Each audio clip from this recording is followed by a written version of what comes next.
मानसिक प्रकृति नैतिक प्रकृति पर टिकी होती है।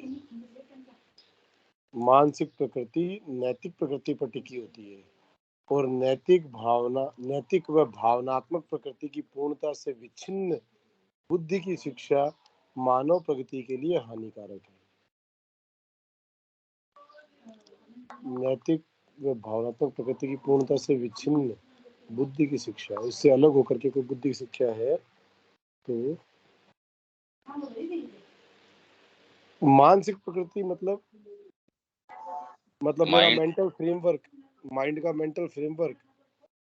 अगर बुद्धि आपकी, अब इसमें कुछ शब्दों की बात है, बाकी तो अगर आपकी नैतिक और भावनात्मक प्रकृति है, अगर उसको टारगेट आप नहीं कर रहे, यही मेंटल एजुकेशन देने का प्रयास कर रहे हो, बुद्धि की शिक्षा मानव प्रगति के लिए हानिकारक है, क्योंकि वो ही है उसको सही दिशा दे सकती है, नहीं तो कल्मिनेशन दूसरे तरीके का होता है।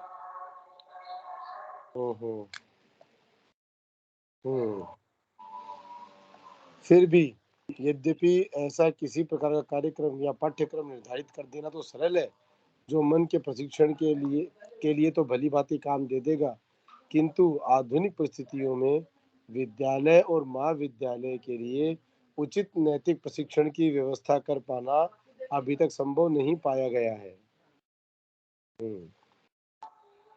नैतिक और धार्मिक पाठ्य पुस्तकों के अध्यापन के द्वारा बच्चों को नैतिक और धार्मिक बनाने का प्रयास एक निरर्थकता और एक भ्रांति है। ठीक इसलिए क्योंकि हृदय मन नहीं है और मन को प्रशिक्षित करना आवश्यक रूप से हृदय में सुधार नहीं लाता। यह कहना एक त्रुटि होगी कि इसका कोई प्रभाव नहीं पड़ता। यह अंतःकरण में कुछ विचारों के बीज डाल देता है और यदि ये विचार अभ्यासगत हो जाएं तो वे आचरण पर असर डालते हैं। परंतु नैतिक पाठ्य पुस्तकों का खतरा यह है कि वे उच्चतर वस्तुओं के बारे में विचार को यांत्रिक और कृत्रिम बना देते हैं, और जो कुछ यांत्रिक और कृत्रिम होता है वह भली चीज के लिए सदा के लिए निष्प्रभावी हो जाता है।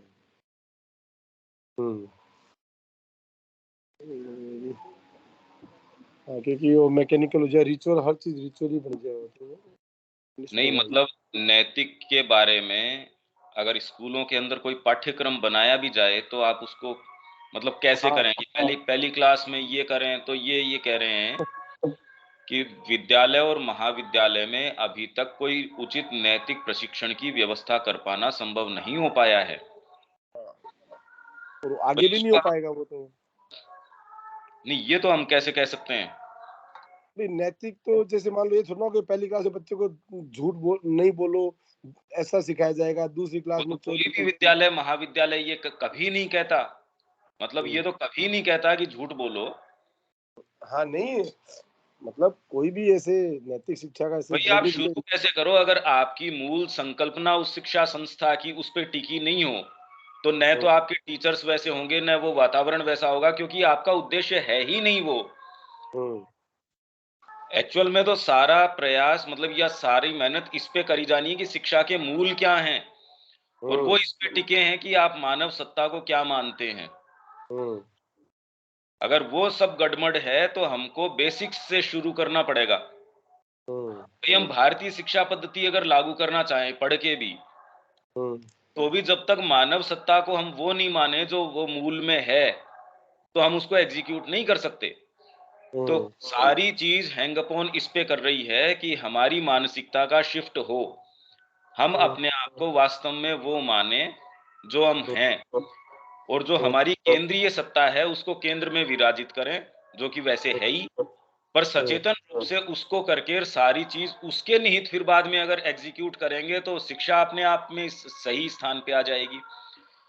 मतलब सारी चीज अपने यथास्थान तब आएगी जब केंद्र के अंदर अपनी सच्ची सत्ता को हम स्थापित करके उस हिसाब से काम करेंगे। नहीं तो बाहरी कितने भी अरेंजमेंट कर लो, ये अपन समझते हैं कि ये कभी भी फ्रूटफुल हो ही नहीं सकते।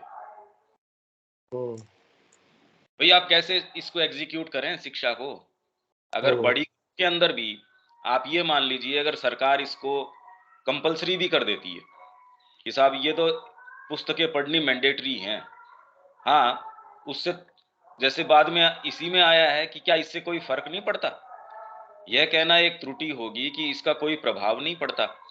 भाई जैसे अब सरकार कोशिश कर रही है ये वाले चैप्टर्स हटा के ये दे देना चाहिए।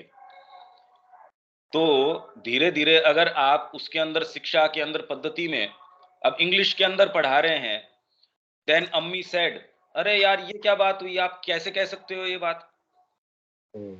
मतलब देन अम्मी सेड, अरे मदर सेड भी कह सकते हो, माँ सेड भी कह सकते हो, पर आप ये मतलब पुट क्यों डाल रहे हो?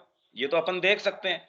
एंड देन अब्बा रिप्लाइड, मतलब बताओ पुस्तकों के अंदर अगर बच्चे को छोटे सेंटेंस में, अब ये तो हम समझ ही पा रहे हैं कि उसके पीछे की मानसिकता क्या है। तो ये जो आप अगर उसमें वास्तव में अगर उसको कहानियां पढ़ा रहे हैं, और जो कि मैंने कल भी बताया था कि कुछ जैसे चिन्मय मिशन है, उसने अपना पहली क्लास से लेके और 8वीं 10वीं तक का कुछ ऐसा कल्चर कोर्स बनाया है। उसमें अच्छी उसने पुस्तकें टाइप की बनाई हैं। भारतीय विद्या भवन ने ट्राई किया था। ऐसे कुछ लोग हैं जिन्होंने अपने-अपने तरीके से एक कुछ सीरीज बनाई है कि भी संस्कार शिक्षा दी जाए। पर उसको लागू कौन करे?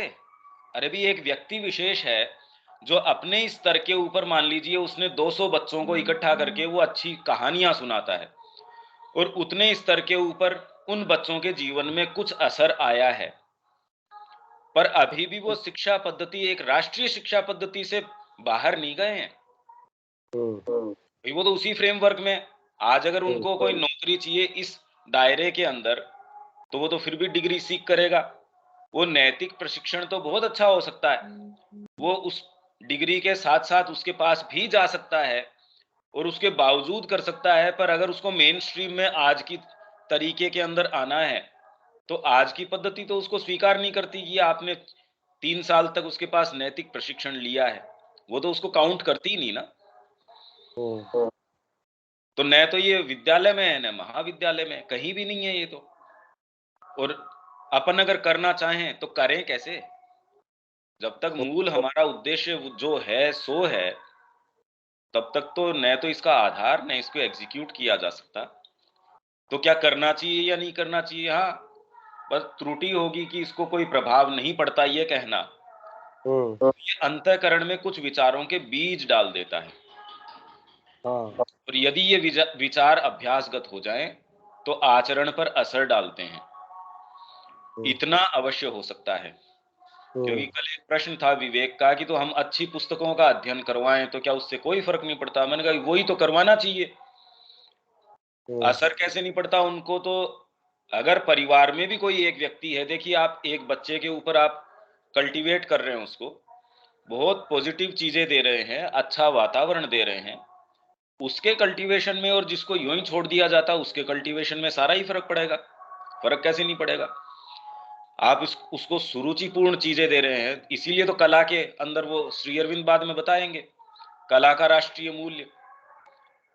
तो अगर आप उसको ऐसी चीजों से सराउंड करते हैं, ऐसे उदाहरणों से सराउंड करते हैं उसकी चेतना के अंदर, और एक्चुअल में आपने थोड़ा पेन लिया है बच्चे के अंदर ये इंस्टिल करने का, ये डालने का, जो कि शायद ही कोई माँ बाप इसका प्रयास करते हैं, जो इवन इस लाइन में अगर अभीपसा भी रखते हैं तो भी अपने बच्चों के साथ ये टाइम स्पेंड करके क्वालिटी टाइम, और उनको उन चीजों का मर्म वहां तक समझाएं। क्योंकि एक्चुअल में देखिए आप धीरे धीरे आप पाएंगे कि जैसे ही वो थ्रेड लेके आप चलेंगे, कहीं ना कहीं आपको खुद डीपर जाना पड़ेगा। आप सामान्य लेवल पे ये चीज नहीं उससे रिलेट कर पाएंगे बच्चे से। झूठ नहीं बोलना चाहिए या ये नहीं करना चाहिए तो सामान्यतः है ही। ये तो समाज में वैसे ही है कि आप गए, पैसे कैसे नहीं दे के आए उसकी, आपने रेड़ी के ऊपर से ऐसी सामान कैसे उठा लिया? ओहो, ये तो गलत बात है। वो तो सोशल प्रेशर ही आपको कई चीजें सिखा देगा। आप बिल्कुल ही ऑफ नहीं हो तो यही आपको कह देगा ये ऐसा नहीं कर सकते। तो इसीलिए कहते हैं भी ये गड़बड़ कर रहा है ये बच्चा, तो क्या ठीक हो जाएगा, धीरे धीरे धीरे धीरे समय आने दीजिए, इसकी शादी हो जाएगी, ये व्यापार में आ जाएगा, व्यापार सिखा देगा इसको बहुत सारी चीजें, कैसे व्यवहार करना है, कैसे बातचीत करनी है। पर उसका नैतिकता से कोई संबंध नहीं है, उसका कारण अभी आगे आने वाला है इसके अंदर।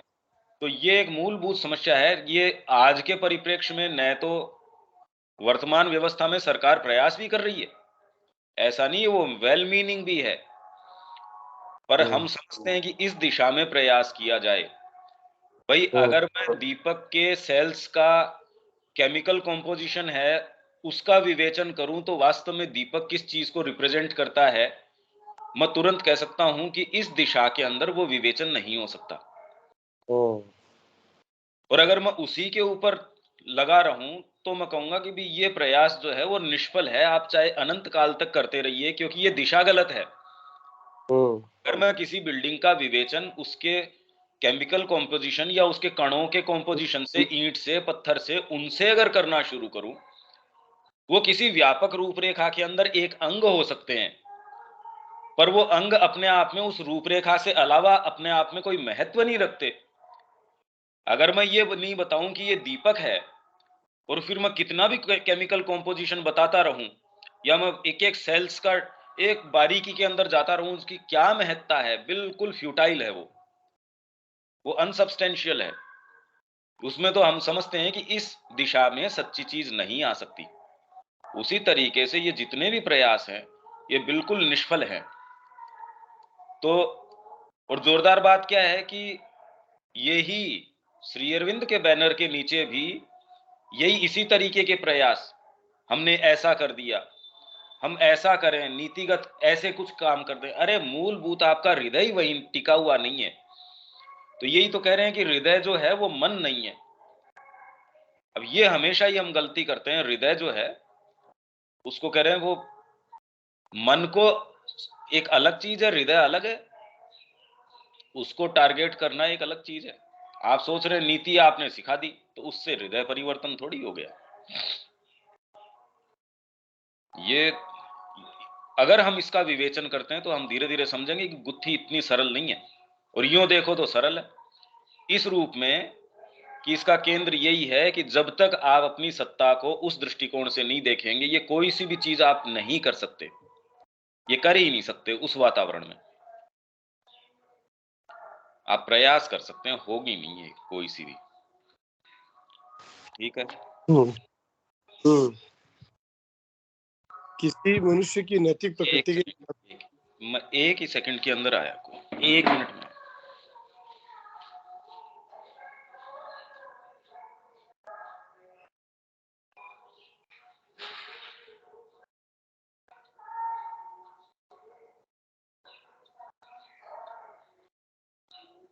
ये दीपक जी कहीं से आ जा रही है इसमें साउंड की, गाने की?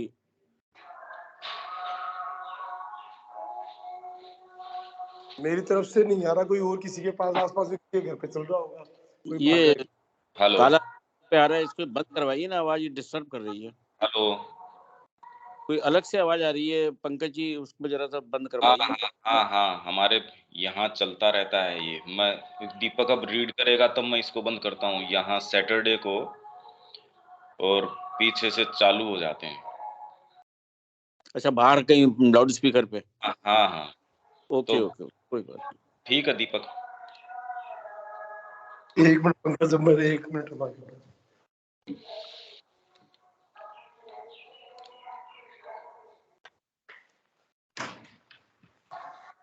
किसी मनुष्य की नैतिक प्रकृति के साथ व्यवहार करने में 3 चीजें अत्यंत महत्वपूर्ण होती हैं: भावावेग, संस्कार अथवा घटित आदतें अथवा संसर्ग। नहीं, अच्छा, भावावेग, संस्कार अथवा घटित आदतें तथा संसर्ग, और स्वभाव या प्रकृति। 3 चीज: भावावेग, संसर्ग और प्रकृति। अपने आप को नैतिक दृष्टि से प्रशिक्षित करने का उसके लिए एक ही तरीका है: अपने आप को उचित भावों, उदात्ततम संसर्गों या मेल मिलापों, सर्वोत्तम मानसिक, भावनात्मक और भौतिक आदतों के लिए अभ्यस्त करना, और अपने मूल स्वभाव की प्रमुख अभिप्रेरणाओं का नियत कर्म में अनुसरण करना।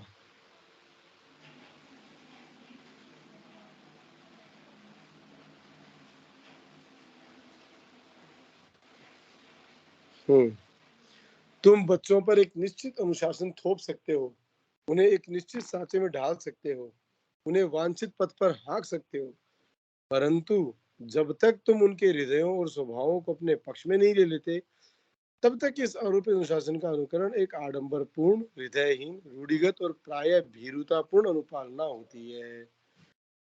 यूरोप में यही किया जाता है और इसी के परिणाम स्वरूप वह स्थिति आती है जिसे अंग्रेजी में जंगली जो बोना कहते हैं, यानी घर पर और विद्यालय में अनुशासन का बंधन गर्दन से उतरते ही सब तरह का जंगलीपन शुरू हो जाता है और इसी से सामाजिक ढोंग आता है, जो कि यूरोपीय जीवन का एक बड़ा ही व्यापक लक्षण है।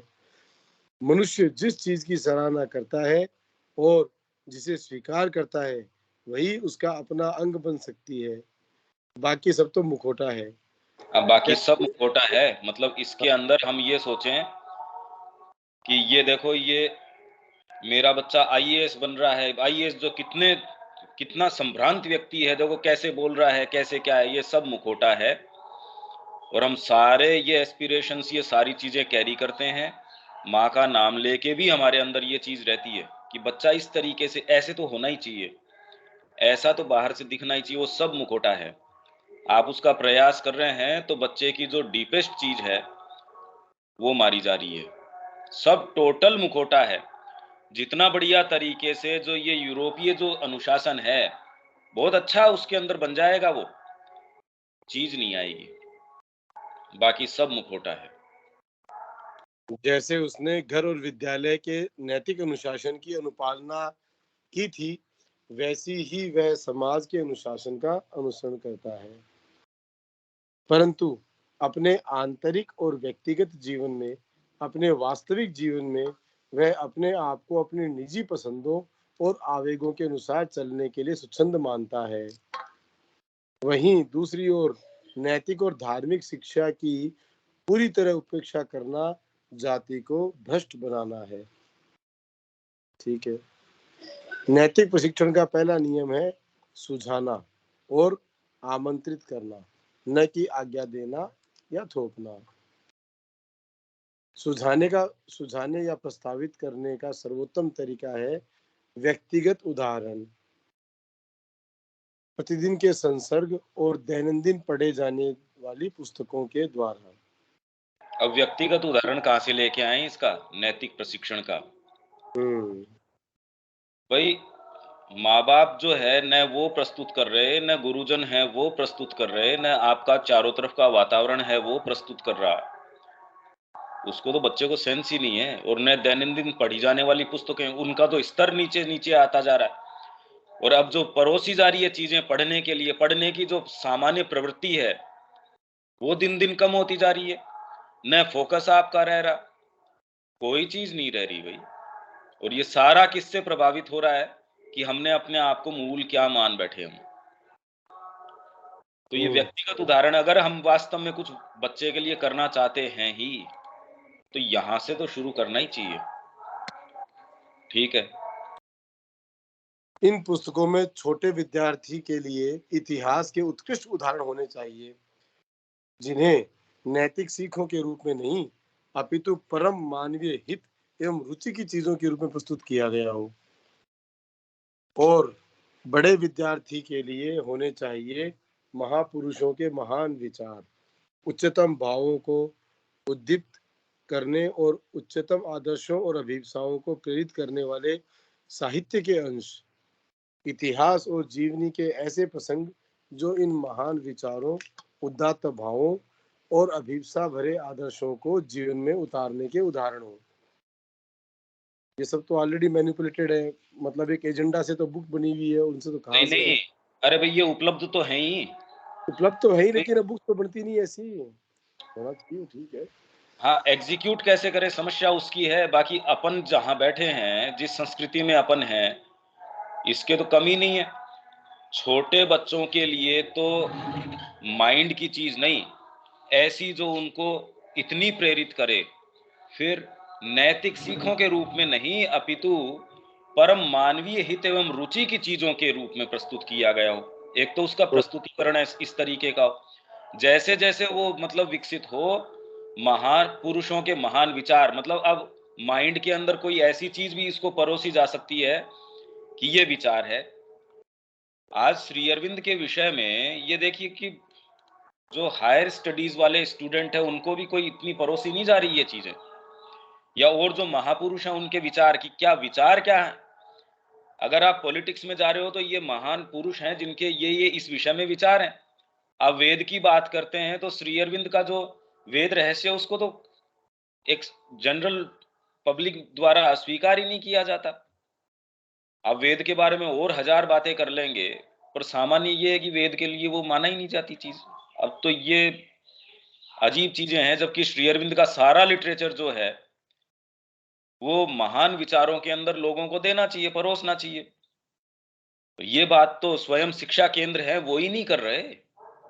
जो श्री अरविंद के बैनर के नीचे हैं वो ही ये काम नहीं कर रहे।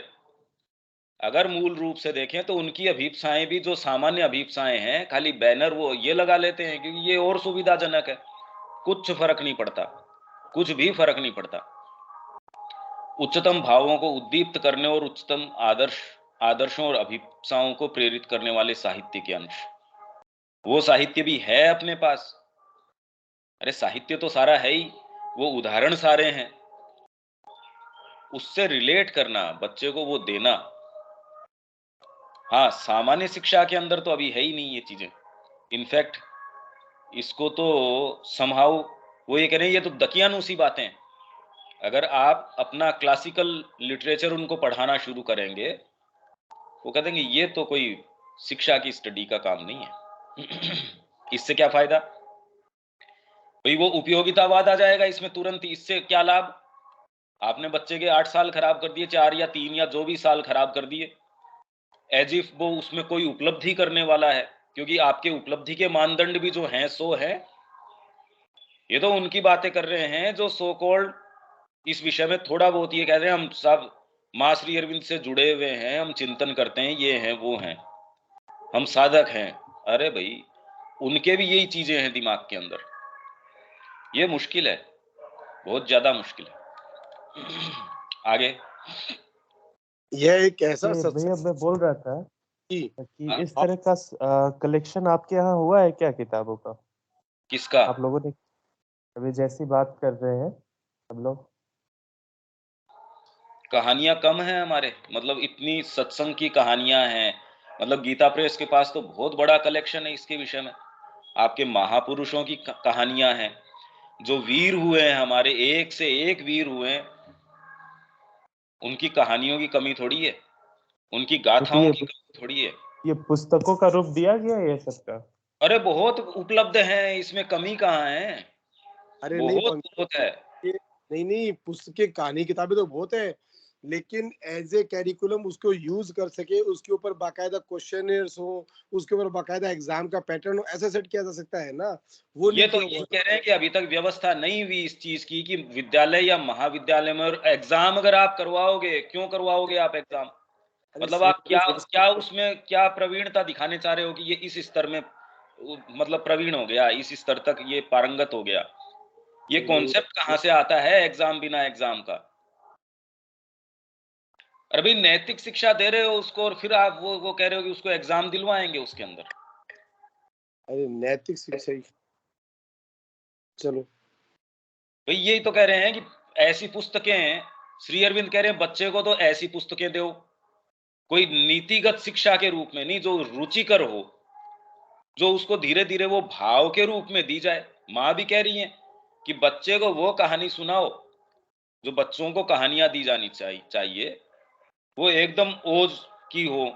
मतलब आप मेंटल लेवल की तो उसको सुनाइए जिसके अंदर धीरे धीरे माइंड का प्रादुर्भाव हो रहा है। एक उम्र देख के तो सिखाएंगे, और वो तो आप अगर थोड़े से भी कनेक्ट कर रहे हैं, या आप शिक्षा के क्षेत्र में हैं, या पेरेंट भी जो अच्छे हैं वो समझते हैं कि ये बच्चा, अब रामचरितमानस भी है मान लीजिए, तो भी छोटा बच्चा है उसमें से कई चीजें लेगा, थोड़ा बड़ा होगा उसको उस तरीके से लेगा। तो कहानियों की, हाँ आप कह रहे हैं कैरिकुलम के रूप में, तो वो हाँ चिन्मय मिशन ने कुछ किताबें तैयार करी हैं, भारतीय विद्या भवन है उसने कुछ किताबें एक सेट तैयार किया है, और कई लोग हैं जिन्होंने, स्वामीनारायण वालों ने भी कर रखा होगा, या जो भी संस्थाएं हैं जिन्होंने खुद के गुरुकुल हैं या जिनकी खुद की पूरी चेन है, उन्होंने ये प्रयास कर रखा होगा। संस्कार शिक्षा का नाम दे रखा है, किसी ने कल्चर एजुकेशन का नाम दे रखा है, उन्होंने अपने तरीके के तैयार कर रखे हैं। बाकी साहित्य का हमारे पास माँ की हैं सुंदर कहानियां, माँ ने भी तो दी हैं कहानियां। विवेकानंद जी का इतना वास्ट लिटरेचर है, बच्चों के हिसाब की इतनी चीजें उन्होंने निकाल रखी है, रामकृष्ण मिशन ने कहानियों के रूप में निकाल रखी है। फिर आपके ये हिंदी साहित्य सदन है, इन्होंने है, एनबीटी है, उसने अपने तरीके की है, बाकी गीता प्रेस है, उसने तो खूब निकाल रखी है। तो जितने भी पब्लिशर्स हैं उनकी हमको अगर देखें और उनको किस तरीके से यूटिलाइज करें, राष्ट्रीय पटल के ऊपर तो अभी भाई सरकार ने तो इसकी कोई व्यवस्था करी नहीं। आप कह रहे हो ये उपलब्ध है, हाँ है, ये तो उपलब्ध है ही। तो अगर कोई करना चाहे तो ये कलेक्ट कर सकता है, इसमें क्या बात है। आगे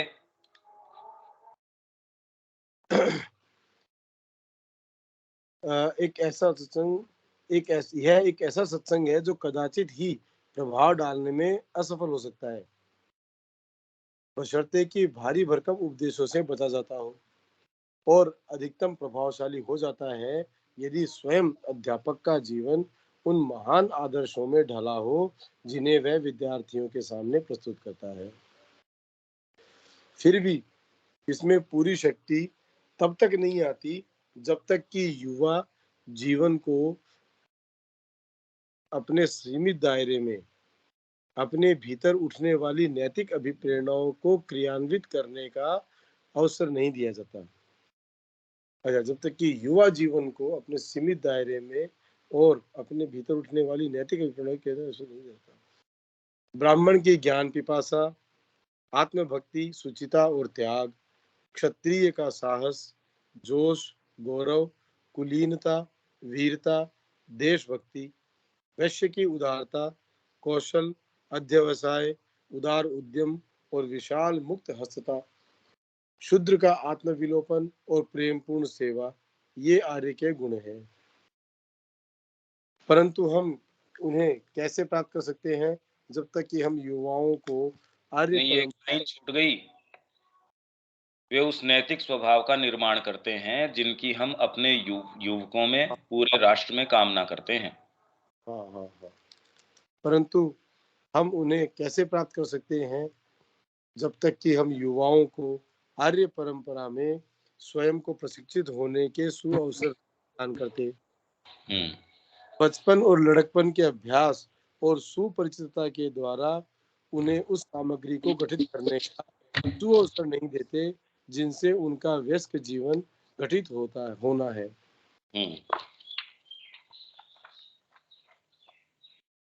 एक ही समय में साथ साथ चलने वाली क्रमिक शिक्षा नहीं, इसके अंदर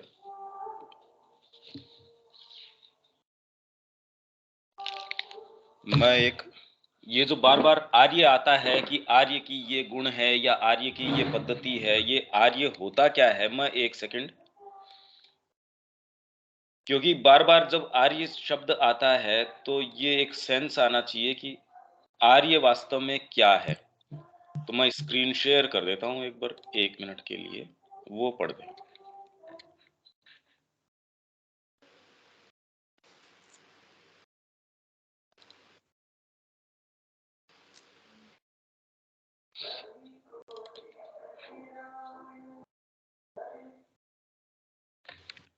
ये पहले हमको समझना चाहिए भी आर्य होता क्या है।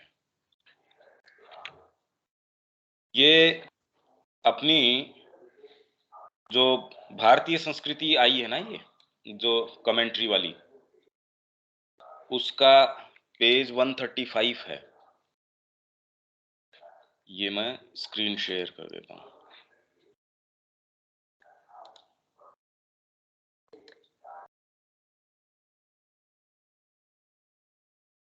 आ रही है क्या आप लोगों के पास?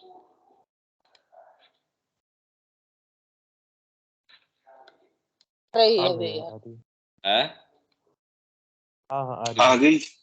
ठीक है, ये यहां से देखो, श्री अरविंद के अनुसार, हाँ दीपक,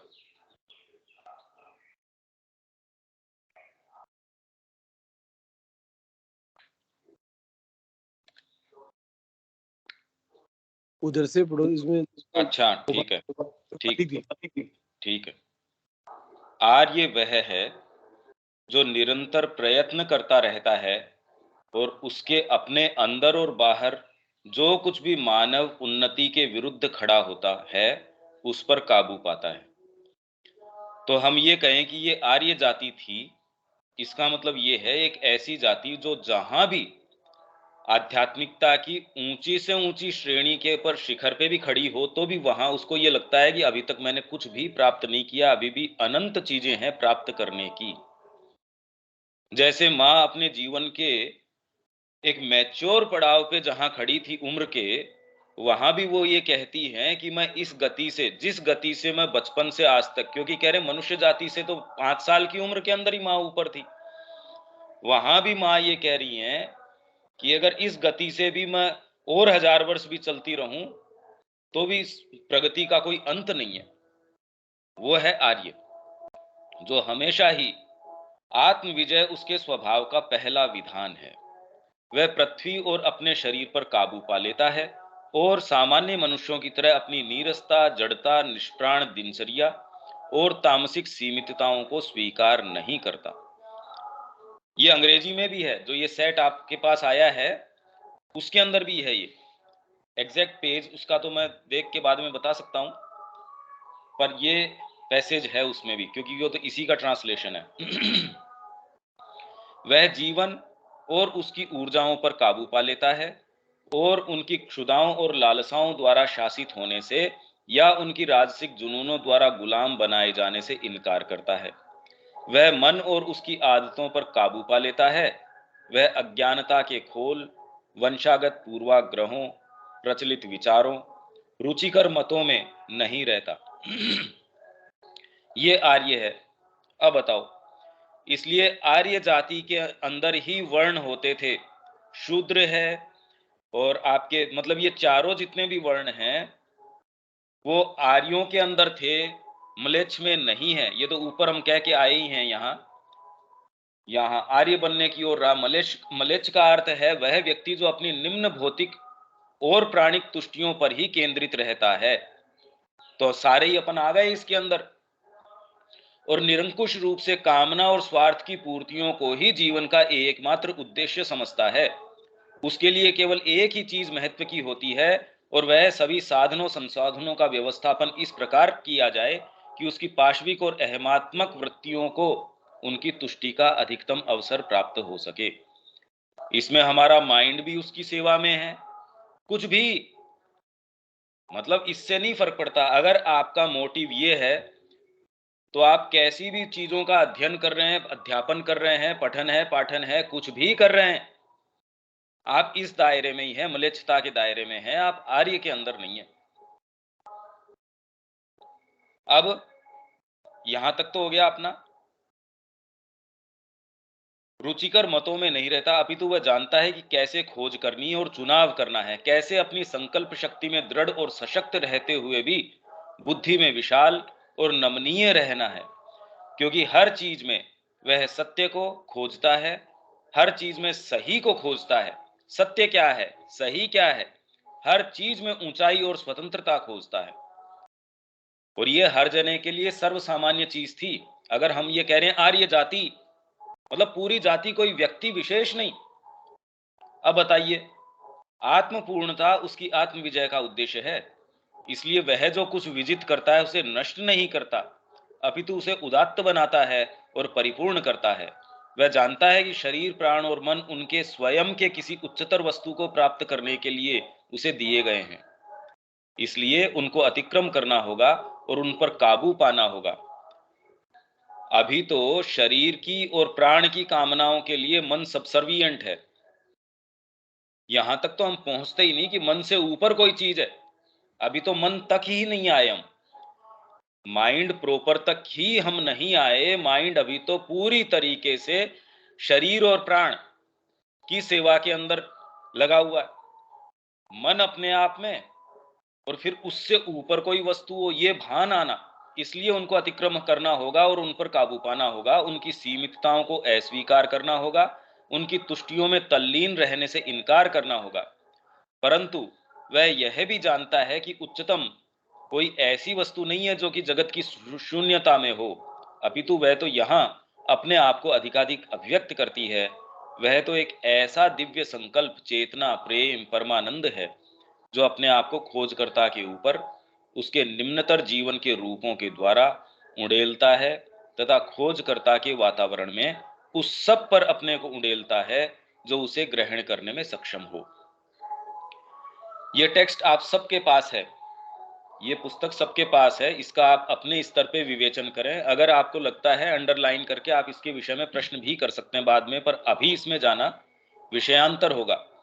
खाली मैं इसका उल्लेख इस समय इसलिए कर रहा हूं क्योंकि अभी जिस कॉन्टेक्स्ट में बार बार श्री अरविंद विवेचन कर रहे हैं और आगे भी आएगा, आप इसकी लाइट में देख सकते हैं। जब वो कह रहे हैं कि आर्य शिक्षा पद्धति, तो किसकी शिक्षा पद्धति? आर्य जाति, कौन सी जाति, किसको कहें आर्य? तो मैं उसका एक बैकग्राउंड आपको ये दे रहा हूं कि आर्य वास्तव में कौन है और उसके परिप्रेक्ष्य में अब शिक्षा कैसी होगी। अगर मतलब ऐसी जाति होगी, उसकी कैसी शिक्षा होगी? उसका वह सेवक, प्रेमी और अन्वेषक होता है। जब वह प्राप्त हो जाती है तो वह उसे कार्य, प्रेम, हर्ष और ज्ञान में मनुष्य जाति के ऊपर उड़ेल देता है। मतलब ज्ञान के अंदर कौन उसको उड़ेलेगा? ब्राह्मण। कार्य है, प्रेम है, मतलब सारे अपने तरीके से उड़ेल देते हैं। शूद्र है वो कार्य के अंदर, बाकी तो सारे सब में ही हैं। शूद्र किस में करेगा? जो वैश्य है वो किस चीज के अंदर अपने को उड़ेलेगा? जो आपके क्षत्रिय है वो किस तरीके से साहसिक कर्म है उसमें उड़ेलेगा अपने आप को, क्योंकि आर्य सदा ही एक कर्मी और योद्धा होता है, हमेशा ही एक वर्कर है वो, और डिवाइन वर्कर है वो। चाहे उच्चतम को खोजना हो या उसकी सेवा करनी हो, उसमें लगने वाले मानसिक या शारीरिक श्रम से वह अपने आप को नहीं बचाता। ये सामान्य व्यक्ति की बात है। हम कह रहे हैं कि हम एक मां के निहित जीवन जीना चाहते हैं।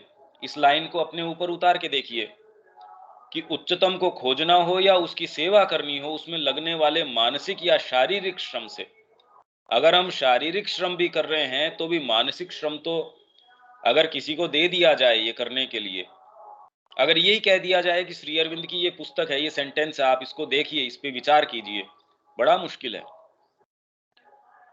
वह किसी कठिनाई को नहीं टालता, मेहनत की निरंतरता को रोकना वह स्वीकार नहीं करता। निरंतर अगर मेहनत करनी हो, सदा ही वह स्वयं अपने अंदर और संसार में उस साम्राज्य के आगमन के लिए युद्ध करता है। इस आगमन के लिए हमेशा ही युद्ध रहता है। ठीक है, ये तो हो गया। अब आगे चलते हैं। ये आर्य क्या आदर्श है आर्य का, ये बात हो गई हमारी। हाँ दीपक। कहाँ गया? एक ही समय में साथ साथ चलने वाली क्रमिक शिक्षा।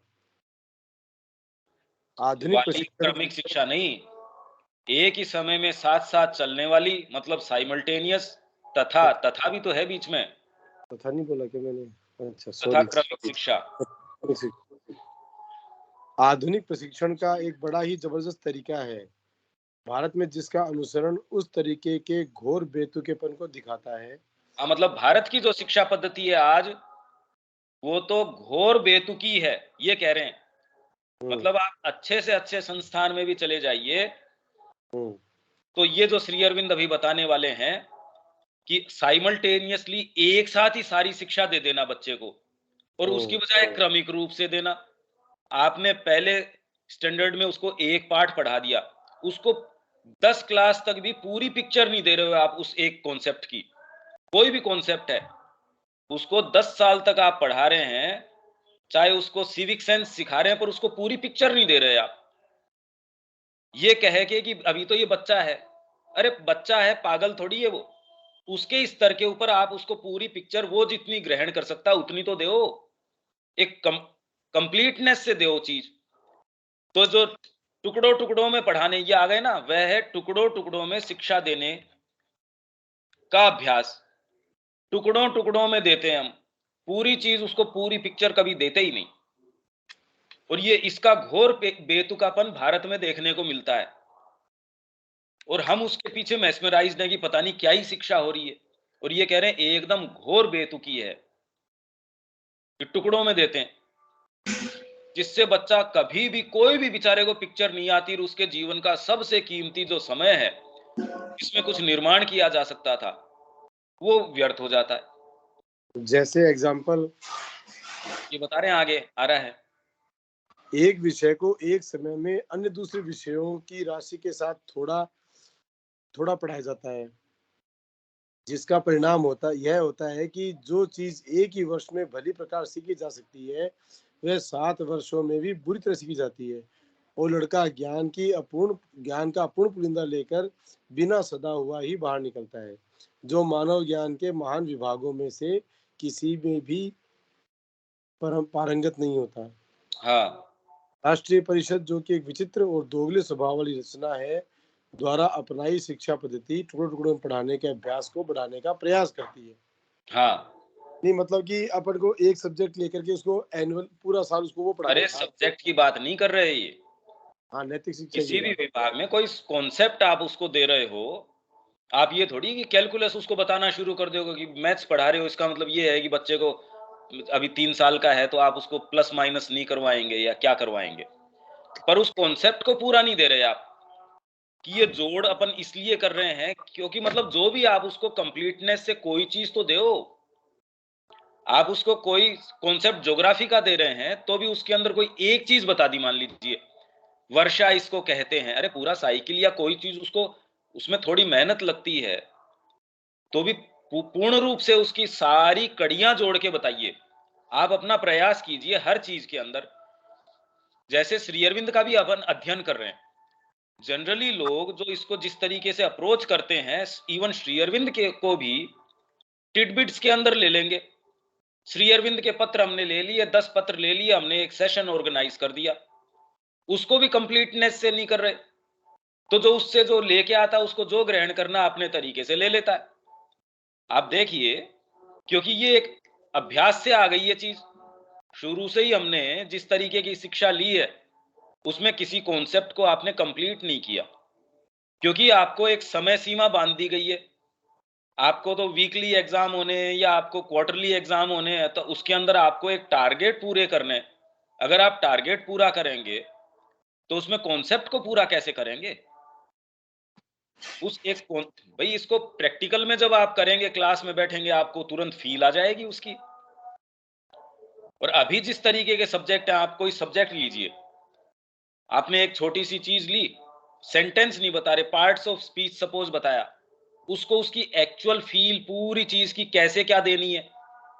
चैप्टर अगर जिस तरीके से दे भी रहा हो, न तो पढ़ाने वाला उस तरीके से पढ़ा रहा, न उसको एक्चुअल में फील आ रही, अलग से फिर उसको ट्यूशन करने की या इन चीजों की जरूरत क्या है? और हालांकि वो भी अपने आप में एकांगी है, छोटी सी कोई चीज को सीखने के लिए न तो विद्यालय बता रहा उसको, कॉन्सेप्ट्स क्लियर ही नहीं हो रहे। हम जिनको कॉन्सेप्ट्स कह रहे हैं वो नहीं, विभाग जितने भी हैं, कोई भी विभाग की आप साइंस की बात कीजिए, आपने उसको एक नियम बता दिया, मतलब एक फॉर्मूला बता दिया, पूरी बात नहीं बताई। तो मैं आपको अगर कह दूं कि मैं फॉर्मूले आपको बता देता हूं कि 5 और 7 जोड़ना बता देता हूं, जोड़ने का लॉजिक नहीं बताता हूं, तो मैं कितने जोड़ आपको बता सकता हूं अगर उसका लॉजिक नहीं बताऊं या पूरी बात नहीं बताऊं तो इन्होंने ये चीज महसूस करी कि शिक्षा के अंदर छोटे छोटे टुकड़ों के अंदर बताया जाता है। अरे शिक्षा छोड़िए, उसमें तो क्योंकि हम प्रैक्टिकली जो कर रहे हैं उसी को इस चीज का सेंस है, पर मां श्री अरविंद को भी जिस तरीके से लिया जाता है, उसमें कोई भी एक चीज लेके मतलब पूर्णता से, न तो मां श्री अरविंद का बैकग्राउंड बताया जाता कि कौन से परिप्रेक्ष्य से ये चीज आ रही है, या ये नहीं कहा जाता, किसी भी कोटेशन को उठा के यूं आपके सामने प्रस्तुत कर दिया जाता है, जबकि मां कह रही है डेट्स बहुत इंपॉर्टेंट है। उस समय की मानसिक और आध्यात्मिक जो मेरी स्थिति थी, तो इसके अंदर एजेंडा के अंदर अपन ने एक कोटेशन इसमें भी लिया है, जो मां का संकलन है, उसमें मां कह रही है तारीखों का महत्व, मेरी जो चर्चाएं हैं उसमें तारीखों का महत्व है। ये कोई नहीं लेता। तो माँ की जो अर्ली राइटिंग्स है उनको भी, मतलब आप एक पूरा जब तक पिक्चर नहीं हो, आप उसको तो इस एक रूप में लेंगे, दूसरे वाले को तो आपको बिल्कुल सेंस नहीं होता पिक्चर का कि चीज हो क्या रही है। जनरली लोगों को पूरा साहित्य न पढ़ने के कारण बिल्कुल पिक्चर नहीं होती कि उसका परिप्रेक्ष्य क्या है, किस बैकग्राउंड से ये बात आ रही है, उसको बिल्कुल पता नहीं होता। यही शिक्षा के अंदर है। एक छोटा सा टुकड़ा दे देंगे उसको, उस कॉन्सेप्ट को या उस बात को, पूरे अंग को कंप्लीटनेस से किसी भी समय नहीं बताते। एक चैप्टर आज दे दिया उसके विषय में, ज्योग्राफी के अंदर देख लीजिए आप, कोई भी दे देंगे एक, ये ऐसे है, उसको पूरा नहीं बताएंगे कि ये यार आ कहां से रहा है, पूरी बात नहीं करेंगे। और इस पे हम क्वेश्चन इसलिए नहीं करते कि कभी हमको महसूस ही नहीं हो रही यार हो क्या रहा है, क्योंकि हमने फंडामेंटली इस पे विचार ही नहीं किया। तो राष्ट्रीय परिषद, मतलब ये शिक्षा से संबंधित जो है ना, जो भी राष्ट्रीय परिषद रही होगी, जो आपके इसके कैरिकुलम को डिजाइन कर रही होगी, तो दोगले स्वभाव वाली रचना है द्वारा अपनाई शिक्षा पद्धति टुकड़ों टुकड़ों में पढ़ाने के अभ्यास को बढ़ाने का प्रयास करती है। अगर आप इनको, आपकी पाठ्य पुस्तकों को बारीकी से देखें और कुछ वर्षों की एक साथ रख के देखें एक ही सब्जेक्ट की, बड़ा विचित्र काम चल रहा है। तो पहले आप बच्चे को जिस तरीके से पढ़ाते थे, अब क्या वो काम की नहीं है? आप हिंदी देखिए, इवन हिंदी किस तरीके की पुस्तकें हैं, पहले वाली और अब वाली, और न उसमें कॉन्सेप्ट दे रहे। अगर हिंदी पढ़ानी है तो उस बात का क्या मतलब है? आप व्याकरण के नियम सिखा रहे हैं, साहित्य का सेंस नहीं दे रहे।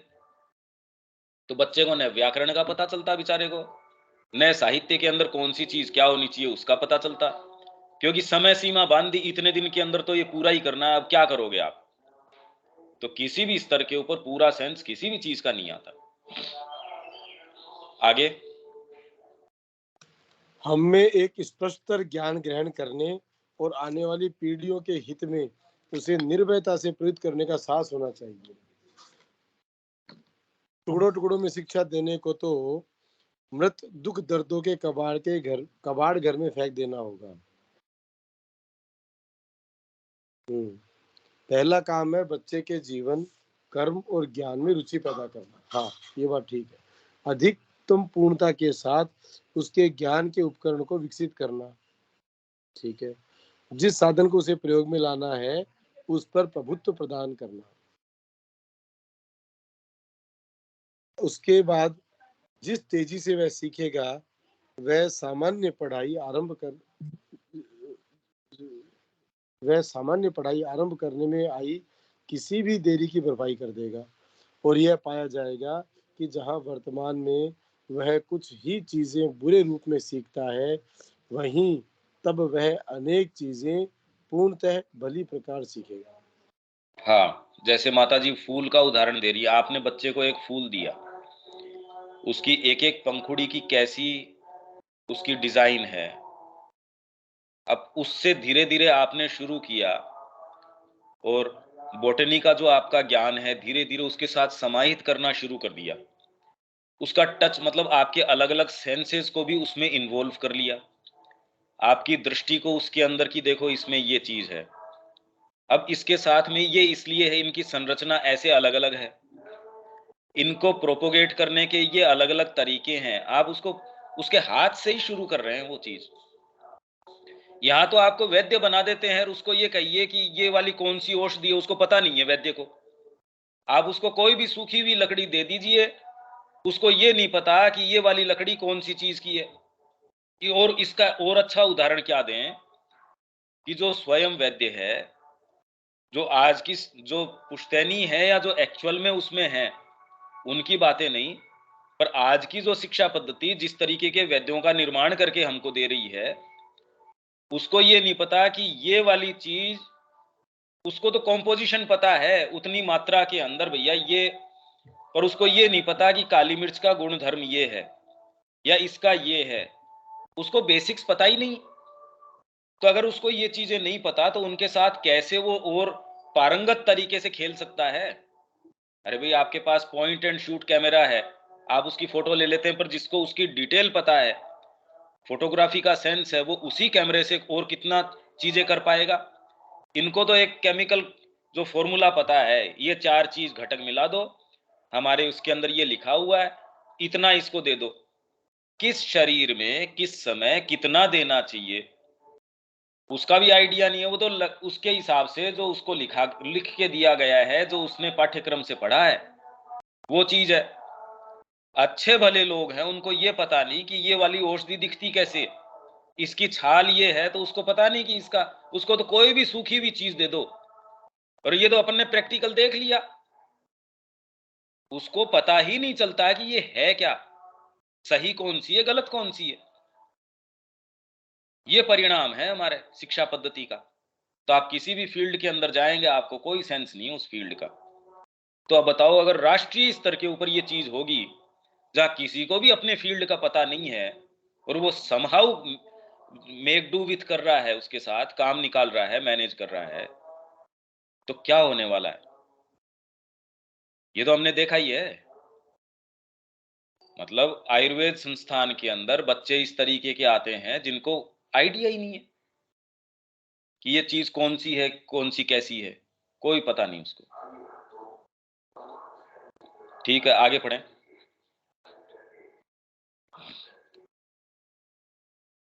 तर्क शक्ति का प्रशिक्षण। तार्किक बुद्धि का प्रशिक्षण उन क्षमताओं के प्रशिक्षण के बाद अवश्य आना चाहिए जो कि सामग्री जुटाती है जिस पर कि तर्क बुद्धि का काम करना होता है। यही नहीं, का काम नहीं, को काम करना होता है, तर्क बुद्धि को काम करना होता है। हाँ। इसमें मतलब सामग्री कौन जुटाते हैं? सामग्री तो पहले तो आपकी इंद्रियां जुटा देंगी। तर्क बुद्धि किस पे काम करेगी? भाई मेरा दीपक से मन नहीं मिलता, अब मैं चाहता हूं कि ये जो यहाँ चोरी हुई, मैं इसमें दीपक का नाम लगा दूं, पर तुरंत आपकी तर्क बुद्धि ये कहेगी भाई दीपक यहाँ था नहीं, दीपक जयपुर के अंदर था। तो मेरे अंदर कितने भी आवेग उठे इस चीज के कि मैं दीपक को चोर साबित कर दूं, तो भी तर्क बुद्धि ये नहीं होने देगी। अजीब कर लीजिए यार दो। हाँ, आगे। यही नहीं, इससे पहले कि मन सफलतापूर्वक विचारों के साथ व्यवहार कर सके, उसमें शब्दों से व्यवहार करने की क्षमता का कुछ विकास अवश्य हो जाना चाहिए। प्रश्न यह है कि जब एक बार यह प्राथमिक कार्य हो जाए तो बालक को किन्हीं अनुमानों को मानकर उनके आधार पर सही रूप से सोचना सिखाने का सर्वश्रेष्ठ तरीका क्या है?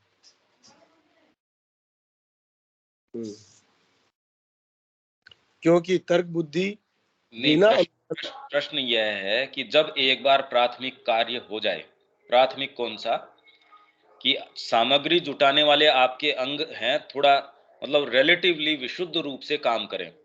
आंखों ने सही सूचना दे दी, माइंड ने उसके अंदर आपके कोई आवेग प्रत्यावेग वो उनको मिक्स नहीं किया।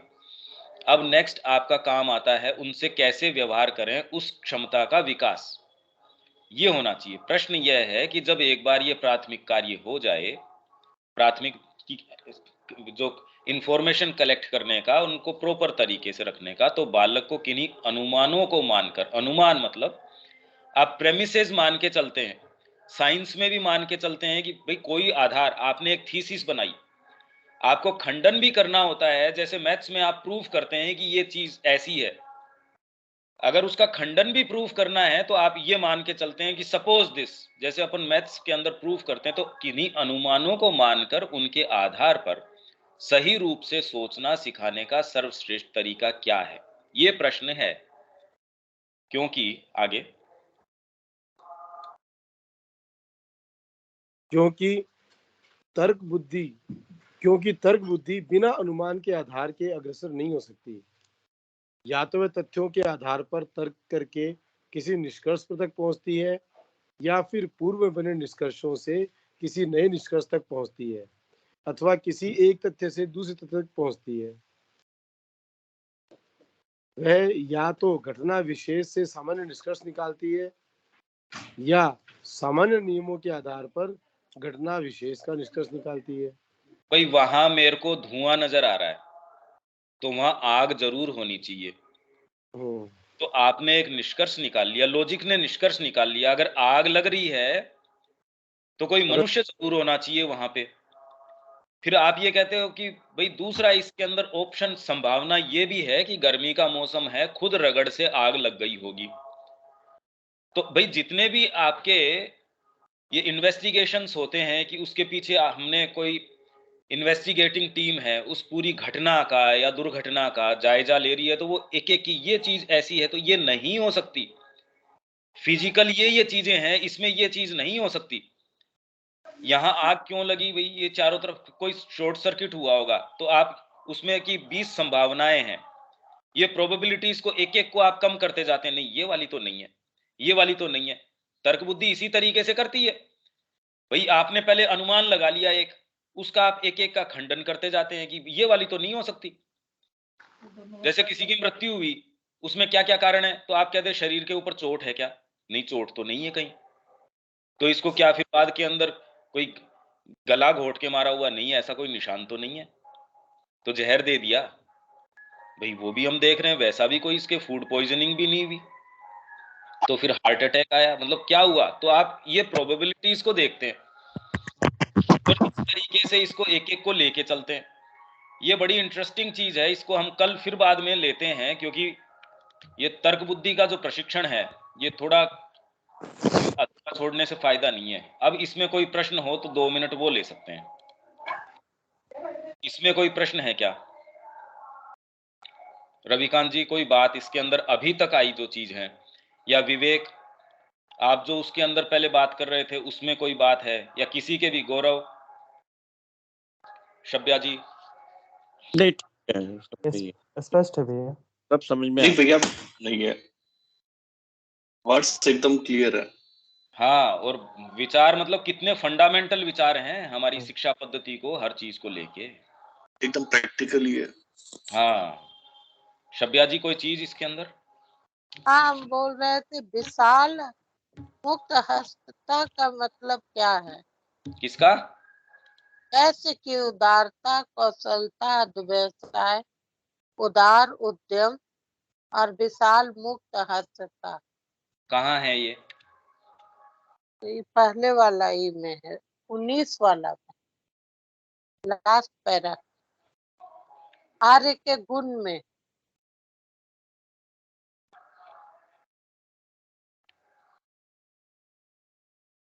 अच्छा, ये हाँ ठीक है, ठीक है, ठीक। इसमें कहाँ से शुरू हुआ? पढ़िए आप एक बार। कैसे उदारता, ब्राह्मण के ज्ञान हाँ, पिपासा, ब्राह्मण की ज्ञान पिपासा, हाँ ठीक है। मतलब ये भाई 4 वर्ण हो गए, उन चारों के अंदर ब्राह्मण की ज्ञान की पिपासा, आत्मभक्ति, शुचिता और त्याग, ये ब्राह्मण के गुण हो गए। ये ब्राह्मण के गुण हो गए। क्षत्रिय का साहस, जोश, गौरव, कुलीनता, वीरता, देशभक्ति। वैश्य की उदारता, उदारता मतलब उसके पास धन का संचय हुआ, होते ही वो ये कह रहा है कि मेरा जो धन का संचय है, मेरा तो उतना ही अधिकार इसके ऊपर बनता है जितना कि मेरी आवश्यकताएं हैं। उसके अलावा, और इवन कृषि पालक को आप देखेंगे गीता के अंदर वैश्य के अंदर लिया गया है, और वैश्य वगैरह की जो डिमार्केशन दी गई है गीता के अंदर, थोड़ी सी बड़ी इंटरेस्टिंग तरीके की है। अगर गीता हम देखेंगे, वैश्य की उदारता मतलब जितने भी कार्य किए गए हैं, आज तो आप पंखा भी भेंट करते हैं कोई मंदिर में, तो एक एक उसकी जो उसकी ताड़ी है, उसकी उस पे नाम लिखे हुए हैं। पहले तो बावड़ियां बना दी, सारी चीजें बना दी, या बड़ी बड़ी चीजें, प्याऊ है वो हमेशा से चलती आ रही हैं, कभी कोई ये समस्या ही नहीं है। नहीं, या आपके उस एरिया के अंदर कोई भी धार्मिक कार्य हो रहा है, उसमें हमेशा ही भाई मंदिर कैसे बने, जब भी आपके पास पैसा आया वो हमेशा ही धार्मिक कार्यों के अंदर गया। सबसे ज्यादा पैसा आप देखिए कि मंदिरों के पास है, और आज हमारा ध्यान उसी के ऊपर है साहब कि पद्मनाभ मंदिर के अंदर इतना सोना है। अरे सोना है क्योंकि दिया है लोगों ने, उनकी भावना है।